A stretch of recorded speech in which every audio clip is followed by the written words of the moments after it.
Bonjour à tous. Que tu veuilles perdre du poids ou prendre de la masse musculaire, tu dois t'intéresser à ton apport de protéines.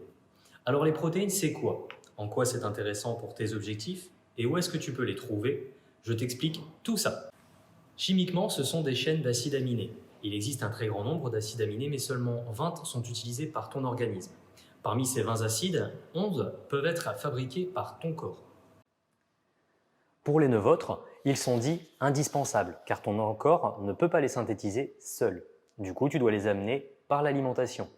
La qualité des sources de protéines sera donc définie par sa capacité à couvrir tes besoins en acides aminés indispensables. Selon moi, les protéines sont le groupe de macronutriments le plus important à prendre en compte, quel que soit ton objectif. Si ton objectif est de prendre du muscle, elles participent au renouvellement des tissus musculaires et donc à leur développement. Si à l'inverse ton objectif est de perdre du poids, les protéines contribuent à te rassasier, donc à manger moins. Comme les protéines participent également à de nombreux processus physiologiques, et lors de leur dégradation, elles vont accélérer le métabolisme, elles vont te permettre de brûler plus de graisse. Au niveau des sources de protéines, il en existe deux. Les protéines d'origine animale, comme la viande blanche ou rouge, le poisson, les œufs ou les produits laitiers. L'avantage des protéines d'origine animale, c'est leur richesse en acides aminés indispensables. La deuxième catégorie, c'est les protéines d'origine végétale, comme les graines oléagineuses, par exemple les cacahuètes ou les amandes, les légumineuses, le tofu, le pois chiche, etc., ou encore les céréales. Attention à cette catégorie, certaines protéines végétales peuvent avoir une teneur limitée en acides aminés indispensables.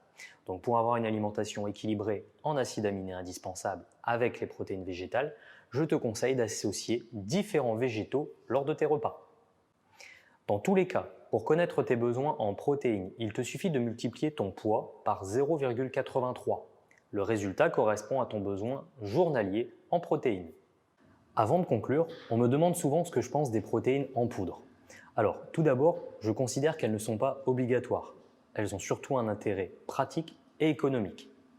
On peut trouver des protéines dans de nombreux aliments, mais si tu n'arrives pas à couvrir tes besoins, alors je te conseille de te tourner vers les protéines en poudre. Elles te permettront notamment d'amener des protéines le matin, au petit déjeuner et en collation si tu t'entraînes en fin de journée. Tu as d'autres questions sur les protéines ou tout autre sujet? Je t'invite à nous contacter pour aborder ensemble ton alimentation à travers un suivi alimentaire. À très vite pour d'autres conseils. Ciao ciao!